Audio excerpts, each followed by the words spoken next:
Hello everyone, welcome to Unacademy platform. So today I will going to cover three topics, that is Comptroller and Auditor General of India, then Lokpal, and the last one topic will be Law Commission of India. After every topic I had put MCQs related to this particular topics, चाहे वो MCQ होंगे controller and auditor general of India के related या फिर लोकपाल से related या फिर law commission से रिलेटेड। तो मैंने इन तीनों के बाद मैंने अपने यहाँ पे एंड ऑफ द टॉपिक के बाद MCQ डाले हैं। Please go and avail this MCQs at the end of the class and comment section में आप प्लीज़ MCQ को अटेम्प्ट करने की कोशिश करना। This will going to benefit you in your examination. और यहाँ पे पॉलिटी सेक्शंस का हमारा ये 12th लेक्चर होगा। ये 12th लेक्चर है पॉलिटी सेक्शन का करंट अफेयर रिलेटेड, तो please go and avail this.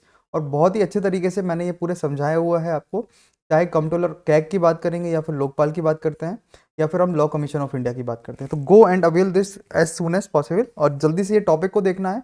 तो डेली अगर आप पॉलिटी से इतना टच रखेंगे तो डेफिनेटली जो हमारे 17 से 18 क्वेश्चंस आते हैं पॉलिटी से रिलेटेड, वो क्वेश्चंस आपके गलत नहीं होंगे। ठीक है, तो ये क्वेश्चंस अगर आपके गलत नहीं हुए तो फिर आपका वैसे ही आपको एज मिल जाएगा। So before this, I would like to introduce Unacademy platform. Unacademy is India's largest education platform, providing education to lakhs of students, in which you will going to get daily live classes, live tests and quiz, unlimited access to the classes, and structured course. Always focus on structured course from prelims and mains point of view. There are 100+ top educators. तुम आप ये Google Play Store और Apple Play Store से download कर सकते हैं। And my name is Tarkesh Arjan. I am teaching you current affair and PSIR. This is the achievement, this is the qualifications, and this is the Telegram channel from where you can download the app. There is comprehensive syllabus as well. And Unacademy में plus and iconic दो plan होते हैं। तो for your plus and iconic plan कोई भी चीज़ अगर आप purchase करने जाते हैं तो you just have to apply the code is TJLIV and you can avail 10% discount here. Unacademy Combat is going on. Combat में आपके लिए 14 फरवरी से 28 फरवरी 2 दिन कॉम्बैट चलने वाला है। कॉम्बैट का टाइमिंग है 11 बजे। तो जो भी लोग कॉम्बैट को अपनाना चाहते हैं, एक्सेप्ट करना चाहते हैं और कॉम्बैट में लड़ना चाहते हैं प्रीलिम्स के एग्जामिनेशन में, वो ये कोड को अप्लाई करके कॉम्बैट में अप्लाई कर सकते हैं। तो code is TJLIV। Apart from that 1 year 2 year and 6 months के बैच प्रोग्राम भी चल रहे हैं यहाँ पे। तो जो अपने 1 ईयर 2 ईयर और 6 मंथ्स के बैच के प्रोग्राम से और NCERT के बैचेस के प्रोग्राम है वो 12 फरवरी से शुरू किए गए हैं। 1 to 10th रैंक वालों के लिए 1 महीने का जो GS का प्लस सब्सक्रिप्शन प्लान है वो फ्री मिलेगा। Apart from that GS plus अपना अगर ऑप्शनल आप साथ में लेना चाहते हैं तो that will cost you around this much, and अगर प्लस में आप लेना चाहते हो that will cost you around this much.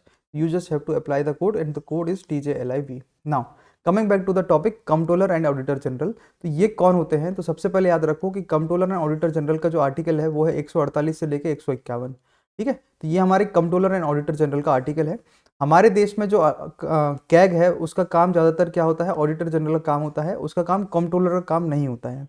ठीक है, तो अभी ये न्यूज़ में है। तो न्यूज़ में क्यों है कि सुप्रीम कोर्ट ने ऑब्जर्व किया है कि कनेक्शन जो राफेल फाइटर एयरक्राफ्ट थे उससे कैग का एक रिलेशन रिपोर्ट निकाली थी और उसमें डिक्टेटेड प्राइस जो है उसको स्पॉटलाइट में लेके आए थे role of the Supreme Court audit institution of India. अब कैग क्या होता है वो हमें जानना जरूरी है। न्यूज़ क्या था वो ठीक है, बट न्यूज़ में काफ़ी हमेशा आपको कैग देखने को मिलेगा। Now and then you will going to find CAG. सबसे पहले जानो कि 148 जो है वो independent office of the CAG की बात करता है, एंड जो Indian audit and account office है वो हमारा इंडिया में हेड करने वाला कौन होता है, वो होता है कैग। एंड कैग को अपॉइंट कौन करता है? तो कैग अपॉइंट होता है प्रेसिडेंट ऑफ इंडिया से। टेन्योर कितना होता है? तो टेन्योर होता है 6 ईयर 65 ईयर्स। तो जितना हमारा इलेक्शन कमीशन का टेन्योर होता है चीफ इलेक्शन कमीशन का, उतना ही इसका भी टेन्योर होता है। And she can resign any time from office by addressing the resignation to the president. मतलब जो अपॉइंट करेगा रेजिग्नेशन उसके पास ही जाएगा। तो यहाँ पे ऐसा ही होगा कि प्रेसिडेंट इनको अपॉइंट करेगा तो इनका रेजिग्नेशन प्रेसिडेंट के पास ही जाएगा। And she can be moved by the president on same ground, मतलब उनको रिमूव कर सकते हैं same ground in the manner of a जज ऑफ ए सुप्रीम कोर्ट। तो जिस तरीके से जज ऑफ ए सुप्रीम कोर्ट को हम हटा सकते हैं उसी तरीके से हम कैग को भी हटा सकते हैं। ठीक है, now on the basis of the resolution pass to that effect जो दोनों हाउसेज होंगे वो स्पेशल मेजोरिटी में either of the house proved misbehaviour और इनकैपेसिटी, मतलब या तो वो प्रूव्ड मिसबिहेवियर किसी से बदतमीजी किए हों बड़े अधिकारियों से या कुछ भी लोगों से, या फिर वो इनकैपेसिटी मतलब वो काम करने के लायक ना रहे हों। इन दो केसेस में ही उनके अगेंस्ट जो है हम रिमूवल प्रोसीजर चला सकते हैं। और रिमूवल प्रोसीजर चलाने के लिए कौन सी मेजोरिटी लगेगी? तो स्पेशल मेजोरिटी लगेगी दोनों हाउसेज की। नाउ एक और चीज क्या है कि जो कैग है उसका फर्दर अपॉइंटमेंट होना नामुमकिन है। मतलब कि एक बार अगर कैग का टेन्योर खत्म हो गया तो कैग किसी भी पब्लिक अथॉरिटी की प्लेसेस पे अपॉइंट नहीं कर सकते हैं, either under the government of India और any state after she ceases to his office. And जो एडमिनिस्ट्रेटिव एक्सपेंसेस हैं कैग के वो कहाँ से निकलते हैं? तो कैग के administrative expenses salary and allowances pension वो सब कंसोलिडेटेड फंड ऑफ इंडिया से निकलते हैं और वो सब्जेक्ट टू वोट नहीं होते हैं। रिमेंबर दिस थिंग, वो वोटिंग के अधिकार में नहीं आते हैं, मतलब subject to vote in the parliament नहीं होते हैं वो, ये हमें याद रखना है। अब duties and powers of the CAG क्या है, तो देखो आर्टिकल 148 में क्या देखा कि कैग क्या है, एक इंडिपेंडेंट बॉडी है। आर्टिकल 149 क्या कहता है कि कॉन्स्टिट्यूशन एम्पावर करता है पार्लियामेंट को कि वो ड्यूटीज एंड पावर्स बताएगा कैग का अकॉर्डिंग टू द कैग्स एक्ट 1971। तो कैग्स एक्ट आया था 1971 में जब वो इनेक्ट हुआ था, जिसमें duties, power and condition of services mention किए गए थे। तो ये आर्टिकल 149 के तहत आता है। अब कैग जो है वो अकाउंट करता है, कैग का जो काम क्या है वो क्या है, अकाउंट्स के रिलेटेड काम है। तो जितने भी एक्सपेंडिचर्स हो चुके होते हैं उनका काम हमारे कैग करता है, चाहे वो कंसोलिडेटेड फंड ऑफ इंडिया में हो, पब्लिक एक्सपेंडिचर में हो, या फिर कंटिजेंसी फंड ऑफ इंडिया में हो। तो कहीं पे भी जहां भी पैसा खर्च कर चुके हैं, अब उस पैसे का वेरिफिकेशन, ऑडिट करना होता है ना।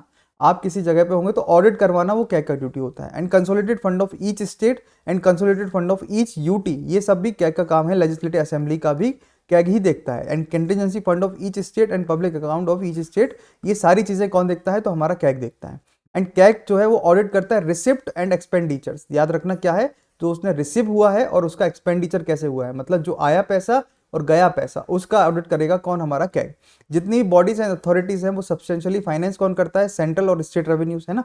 गवर्नमेंट कंपनीज की जितनी भी होती हैं, पीएसयूज होते हैं, वो सब भी कैग ही देखता है। And other corporation and bodies so when required by the related laws, तो ये सारी चीजें कौन देखता है, कैग देखता है।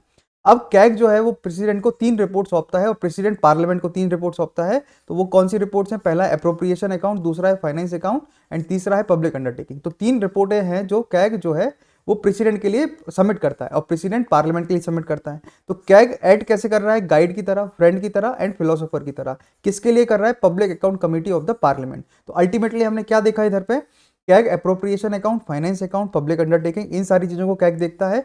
CAG contingency fund, public account committee और पब्लिक अकाउंट फंड जो होते हैं, और कंसोलिडेटेड फंड ऑफ इंडिया, तीनों को ऑडिट करता है कैग। ओके, नाउ कैग का जो है ये क्वेश्चन है, तो सबसे पहले याद रखो कि कैग को रीअपॉइंट किया जा सकता है क्या, कैग कैन ऑडिट। कैग जो है वो फंक्शन करता है ओनली सेंट्रल अकाउंट, तो क्या केवल गवर्नमेंट, सेंट्रल गवर्नमेंट के अकाउंट को ऑडिट करता है CAG. And the third option is Indian CAG is working as a accounting officer not controller officer. तो ये आपको इसका आंसर बहुत सोच समझ के लगाना है। Pause this video for 2 minutes and apply this concept कि कैग रीअपॉइंट हो सकता है क्या। कैग की सेंट्रल जो अकाउंट होता है, तो कैग क्या सेंट्रल अकाउंट मतलब सेंट्रल गवर्नमेंट के अकाउंट को ही हैंडल करेगा, स्टेट गवर्नमेंट यूटी के नहीं करता है। And the third option is Indian CAG जो है वो वर्किंग करता है क्या अकाउंटिंग ऑफिसर की तरह और कंट्रोलर ऑफिसर की तरह नहीं करता। तो आंसर दिस क्वेश्चन, बहुत अच्छा क्वेश्चन बनाया है मैंने, इसको आंसर करने की आप जरूर कोशिश करना। अब सेकंड आता है हमारा लोकपाल। तो आज का जो हमारा टॉपिक है वो क्या है, लोकपाल से रिलेटेड है। तो व्हाट इज दिस लोकपाल, तो लोकपाल का आपने सुना होगा कि 2013 में अन्ना हजारे आंदोलन हुआ था, जिसमें इंडिया अगेंस्ट करप्शन करके एक पूरा मूवमेंट चलाया गया था। उस मूवमेंट में किरण बेदी थी, प्रशांत भूषण थे, योगेंद्र यादव थे, मनीष सिसोदिया थे, अरविंद केजरीवाल थे। They have emerge as a big leader. इस 2013 के इश्यूज के बाद they emerge as a big leader and they were demanding कि लोकपाल जो है उसको नियुक्त करना है।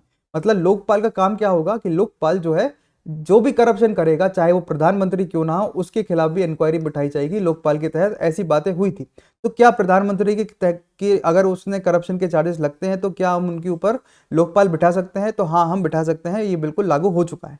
तो लोकपाल अभी यूज में क्यों है, क्योंकि देखो आरटीआई एक इंक्वायरी फाइल करी थी, उस फाइल में की प्रोविजंस जो है लोकपाल के, जैसे कि ऑपरेशनलाइज करना and after more than 5 years of passing the Lokpal act, तो ये सब चीजें हमें निकल के सामने आई है। अब वो की फाइंडिंग्स क्या है आरटीआई इंक्वायरी में, वो हमें देखना पड़ेगा। सबसे पहले याद रखो लोकपाल जो है, लोकपाल एक्ट 2013 में बनाया गया था, जिसमें लोकपाल जो है union and Lokayukta for state, ये सब चीजों की बात होगी, जिसमें इंक्वायर किया जाएगा, मतलब इंक्वायरी बिठाई जाएगी अगर किसी ने भी करप्शन किया होगा कोई भी सर्टेन पब्लिक फंक्शनरीज के खिलाफ। कोई भी मतलब कोई भी सरकारी अफसर अगर वो सरकारी चीजों में फेरबदल करता है तो उसके ऊपर लोकपाल एक्ट लगना स्वाभाविक है। कंपोजिशन क्या है लोकपाल का, तो लोकपाल एक्चुअली में क्या होता है, लोकपाल एक इंसान होता है, ठीक है। And the Lokpal consist of A chairman. सबसे पहले क्या होगा, लोकपाल चेयरमैन होगा। इसमें 8 मेंबर्स होंगे, मैक्सिमम 8 मेंबर्स होंगे, जिसमें से 50% क्या होंगे, जुडिशियल मेंबर्स होंगे और 50% SC ST OBC minorities and women की तरफ से आएंगे। तो यहां से क्या समझ में आया कि जुडिशरी के member 50%, SC ST OBC minorities के परसेंट के मेंबर 50%, तो कुल मिला के 4 मेंबर इस तरीके से, और चेयरमैन जो होगा वो लोकपाल का बनाया जाएगा। अब ये थोड़ा सा यहाँ पे एक लूप होल है कि SC ST OBC इसका लोकपाल से क्या लेना देना। अपन ये कह सकते हैं कि ठीक है लोकपाल है तो लोकपाल में आपने SC ST OBC को ला दिया तो बेनिफिट दे दिया, बट ये जो बेनिफिट्स हैं वो क्या सही है, आई डोंट थिंक सो, है ना। चलिए देखते हैं। देखो सबसे पहले याद रखो कि अपॉइंटिंग प्रोसीजर क्या होती है। तो देखो 2 स्टेज की प्रोसीजर होती है लोकपाल को नियुक्त करने की। सबसे पहले एक सर्च कमेटी होगी जो रिकमेंड करेगा पैनल को, और वो हाई पावर सिलेक्शन कमेटी के नाम से जाना जाएगा। अब जो सिलेक्शन कमेटी है उसमें कौन कौन आएगा, तो देखो इनके अगेंस्ट में हमें करप्शन करवाना है और यही नियुक्त करेंगे, तो ये तो गलत बात हो गया ना। आप तो यही बात हो गई ना कि आपने वही इशू कर दिया जो रंजन गोगोई की उसने किया था। Ranjan Gogoi began the Supreme Court का वो जज थे, chief justice of India, and after that he became the Rajya Sabha member. तो ये सारी चीजें थोड़ी सी लूप होल क्रिएट करती हैं कमिटीज में। तो देखो सिलेक्शन कमेटी में प्राइम मिनिस्टर होगा, लोकसभा का स्पीकर होगा, लीडर ऑफ द अपोजिशन होंगे, चीफ जस्टिस ऑफ इंडिया होंगे, है ना, और उनके नवनी भी हो सकते हैं अगर वो नहीं है तो कोई भी एमिनेंट ज्यूरिस्ट। तो ये एमिनेंट ज्यूरिस्ट जो होते हैं ना वो प्रेसिडेंट अपॉइंट करते हैं, उनका रिकमेंडेशन के other panels of the panel, और जो प्रेसिडेंट जो है वो रिकमेंड करते हैं नाम को, मतलब प्रेसिडेंट जो है एमिनेंट ज्यूरिस्ट के नाम को रिकमेंड करते हैं। नाउ ज्यूरिसडिक्शन क्या होगा अपने लोकपाल का, तो देखो ज्यूरिसडिक्शन ऑफ द लोकपाल, तो एनीवन हु इज और हैज बीन प्राइम मिनिस्टर वो भी लोकपाल के दायरे में आता है, बशर्ते अभी मैं आगे बताऊंगा। कोई भी प्राइम मिनिस्टर, कोई भी मिनिस्टर यूनियन गवर्नमेंट का, member of the parliament as well as group ABCD के ऑफिशियल्स, ये सारे लोग काय में आएंगे, लोकपाल के एक्ट के अंतर्गत आते हैं। और कोई भी फॉरेन कंट्रीब्यूशन लेता है सोसाइटी रजिस्ट्रेशन एक्ट 1860 के तहत, सोसाइटी रजिस्ट्रेशन एक्ट 1860 के तहत अगर कोई भी फॉरेन फंडिंग लेता है 10 लाख रुपए से ज्यादा, वो भी लोकपाल के तहत अंतर्गत आएंगे। ठीक है, बस अब इसमें एक लूप होल आता है, वो लूप होल क्या है ये देखना जरा। सबसे पहले ध्यान रखो कि जो एक्सेप्शंस हैं प्राइम मिनिस्टर्स के वो हमें ध्यान रखने हैं। तो सबसे पहले एक्सेप्शंस क्या है प्राइम मिनिस्टर के वो हमें बताइए। देखो complaint against the prime ministers are not to be proved, मतलब प्राइम मिनिस्टर के खिलाफ तो लोकपाल लगा सकते हैं मगर उनको प्रूफ तब तक नहीं कर सकते हैं जब तक कि लोकपाल बेंच कंसीडर करती है इंक्वायरी, एंड 2/3 लोगों को उसको अप्रूव करना पड़ेगा, खाली अप्रूव करना पड़ेगा लोगों को अगर हमें इंक्वायरी बिठानी है पीएम के खिलाफ। और दूसरा तहत क्या है कि it does not allow Lokpal inquiry अगर एलिगेशन जो है पीएम के साथ related to international relation, external internal security, public order, atomic energy, space, मतलब यहाँ पे सब कुछ आ चुका है। अब लोकपाल, ये तो वही हो गया ना फार्म कानून की तरह, फार्म बिल की तरह, कि आपने सब कुछ कानून में ऐसा तोड़ मरोड़ के डाल दिया कि आप उसको पकड़ ही नहीं पाओगे, कभी भी प्राइम मिनिस्टर को आप पकड़ ही नहीं पाओगे, क्योंकि आप या तो इंटरनेशनल इश्यूज में प्राइम मिनिस्टर को पकड़ोगे, करप्शन होगा, तो external security, internal security, public order, atomic energy और स्पेस, इन सबसे बाहर तो कोई दुनिया ही नहीं है प्राइम मिनिस्टर की, है ना, तो करप्शन कहाँ होगा। और प्राइम मिनिस्टर का क्या है, 2/3 मेंबर को अप्रूव भी करना पड़ेगा। सबसे पहले तो यही बहुत बड़ा चैलेंज है कि 2/3 लोगों को अप्रूव करना है प्राइम मिनिस्टर के लिए, कभी जिंदगी में कोई पॉसिबिलिटी इसकी हो ही नहीं सकती। तो जो इंक्वायरी है अगेंस्ट द पीएम अगर होती भी है तो वो कैमरा रिकॉर्डिंग में होगी, और अगर वो दोषी पाए गए तो उनकी जो रिकॉर्डिंग है उसको पब्लिश नहीं करेंगे और अवेलेबल किसी को भी करने को नहीं देंगे। अगर गलती से 1% हो भी जाती है तो भी नहीं होगा। ठीक है, तो सैलरी अलाउंसेस एंड जो सर्विस कंडीशन है लोकपाल चेयरपर्सन की, वो जितना चीफ जस्टिस ऑफ इंडिया का होता है वैसे ही इनका भी होता है, और इनको भी कंसोलिडेटेड फंड ऑफ इंडिया से सैलरी मिलती है। Now power with respect to CBI, अब सीबीआई जो है वो दिल्ली पुलिस एस्टेब्लिशमेंट एक्ट के तहत चलती है ना, तो ये जो पावर है वो सीबीआई के तहत इनका कितना पावर है लोकपाल का, वो हमें देखना होगा। देखो सबसे पहले हम बात करते हैं power of superintendence direction over any investigation agency including CBI for cases refer to them by Lokpal. तो जो ट्रांसफर ऑफ ऑफिसर्स होंगे सीबीआई इन्वेस्टिगेटिंग केसेस की, वो कौन रेफर करेगा, लोकपाल रेफर करेगा, और उसकी अप्रूवल कौन देगा, लोकपाल देगा, और जांच कौन करेगा, उसकी जांच सीबीआई करेगा। टाइमलाइन क्या है इसका कि 60 दिन में इसको पूरा करने की अनुमति है, कि 60 दिन में इनकी इंक्वायरी पूरी खत्म करनी है, और 6 महीने 60 दिन एंड 6 महीने कंप्लीशन, इनके अंदर अंदर सीबीआई को इंक्वायरी को खत्म करना है। ठीक है, बट क्या ऐसा हो सकता है हमारे देश में कि 2 महीने में इंक्वायरी खत्म हो जाएगी, कभी नहीं होगी। Administrative expenses of the Lokpal, चाहे वो सैलरीज हो कंसोलिडेटेड फंड ऑफ इंडिया से उठाते हैं, एंड जो सस्पेंशन, रिमूवल और चेयरपर्सन जो होता है लोकपाल का, वो या तो प्रूव्ड मिसबिहेवियर होगा after the Supreme court report, जो सुप्रीम कोर्ट रिपोर्ट सौंपेगा उसके तहत ही इनका ये सारी चीजें हम करते हैं। ठीक है, अब इसमें एक क्वेश्चन है मेरा, बहुत ही अच्छी तरीके से मैंने क्वेश्चन बनाया, प्लीज प्लीज प्लीज मैं रिक्वेस्ट करूंगा जब तक आप लोग ये क्वेश्चन को नहीं अटेम्प्ट करोगे नहीं समझ में आएगा कि क्या पढ़ा गया है और क्या पढ़ रहे हो। लोकपाल इससे ज्यादा नहीं पूछता है कभी भी। तो Lokpal has the power to prosecute the PM like other ordinary citizen. ये थोड़ा सा ट्रिकी है, प्लीज पॉज दिस वीडियो, और ट्रिकी है तो समझना कि पीएम को दूसरों की तरह हम ट्रीट कर रहे हैं क्या यहाँ पे। दूसरा, सैलरी अलाउंसेस एंड चार्ज जो कम कंसोलिडेटेड फंड ऑफ इंडिया, ठीक है भाई, और जो टाइमलाइन फिक्स की गई है क्या इंक्वायरी करने के लिए, तो बिल्कुल है ना। तो आंसर क्या होगा इसका, आप जरा सा देखेंगे तो आपका आंसर इसमें you can going to find here, है ना। समझ में आ रहा है आप लोगों को, आई थिंक सो, है ना। चलिए आज का अपना अंतिम टॉपिक है। अंतिम टॉपिक क्या है, लॉ कमीशन ऑफ इंडिया। तो what is this law commission of India. अभी ये आज का छोटा सा टॉपिक रह गया है लॉ कमीशन ऑफ इंडिया। तो लॉ कमीशन ऑफ इंडिया होता क्या है? आज हमने 3 चीजें पढ़ी, वो है कैग, फिर हमने दूसरा पढ़ा हमारा लोकपाल, और आज हमारा तीसरा जो है वो है क्या? Law commission of India. तो what is this law commission of India? देखो, law commission of India news में क्यों है? क्योंकि यूनियन कैबिनेट ने अप्रूव किया है creation of 22nd law commission of India, और इसका टर्म कितना है? 3 साल तक का। तो जैसे हम फाइनेंस कमीशन 280 आर्टिकल के तहत हम फाइनेंस कमीशन को नियुक्त करते हैं 5 साल में, ऐसे ही हर 30 साल में या फिर tenure with term of 3 years हम 22nd लॉ कमीशन को क्या किया है? नियुक्त किया है। अब लॉ कमीशन क्या होता है? तो ये एक नॉन स्टेट्यूटरी बॉडी है, ध्यान रखना। ये कोई भी बॉडी किसी के अंतर्गत नहीं आती है, और ये गवर्नमेंट ऑफ इंडिया कंडक्ट करती है हर 3 साल में, और फाइनेंस कमीशन हर 5 साल में कंडक्ट किया जाता है। और इसका मेजर फंक्शन क्या है कि भाई देखो, लॉ कमीशन है तो कानूनों को छेड़छाड़ करना, पुराने कानूनों को खत्म करना, और किसके अंदर आएगा? तो ये आएगा रविशंकर प्रसाद, मतलब ministry of law and justice के अंदर आएगा। अब ये जो पहला लॉ कमीशन है वो कब एस्टेब्लिश किया गया था? तो ये एस्टेब्लिश किया गया था ब्रिटिश एरा में 1834 में। और इसका कौन सा एक्ट था? तो देखो, लॉर्ड मैकॉले के अंदर में ये एक्ट के तहत पहली लॉ कमीशन, आपने हिस्ट्री में पढ़ा ही होगा कि पहली लॉ कमीशन कब एस्टेब्लिश हुई थी। तो पहली लॉ कमीशन 1833 चार्टर्ड एक्ट में एक्ट हुई थी, जब ट्रेड विद चाइना हमने खत्म कर दिया था। 1813 में trade with China, trade with T खत्म नहीं किया था, थोड़ा सा अलग से फैक्ट दे रहा हूं, याद रख लो। 1833 में, ये सीडीएस में क्वेश्चन पूछा था इसलिए मैं पूछ रहा हूं, आप लोगों से भी बता रहा हूं कि 1833 में ट्रेड विद चाइना खत्म हुआ था। Now it is presided by the law Macaulay. तो पहली जो लॉ कमीशन बनी थी वो 1834 से बनी थी, चार्टर्ड एक्ट ऑफ 1833 में हुआ था, और ये कौन प्रिसाइड करता है? तो लॉर्ड मैकॉले इसको प्रिसाइड करता है। अब ये जो पहली लॉ कमीशन इंडिपेंडेंट इंडिया की, वो कब बनी थी? तो 1955 में बनाया गया था। एमसी सीतलवाल उसके पहले चेयरमैन थे। एंड सो फार 277 रिपोर्ट जो है लॉ कमीशन ऑफ इंडिया के अभी तक सबमिट की जा चुकी है। अभी ये जो 22वीं लॉ कमीशन ऑफ इंडिया बनाई गई है उसका क्या है, उसमें क्या देखेंगे वो देखो। सबसे पहली बात कंपोजिशन में बात करेंगे तो देखो, फुल टाइम चेयरपर्सन होंगे, यूजली रिटायर्ड चीफ जस्टिस होते हैं, और chief justice of A high court मतलब रिटायर्ड सुप्रीम कोर्ट का जज, और ए हाई कोर्ट का जज। Chief justice of A high court मतलब हाई कोर्ट का चीफ जस्टिस होगा, और सुप्रीम कोर्ट का रिटायर्ड जज हो सकता है नॉर्मली, वो क्या बन सकता है? लॉ कमीशन ऑफ इंडिया को हेड कर सकता है।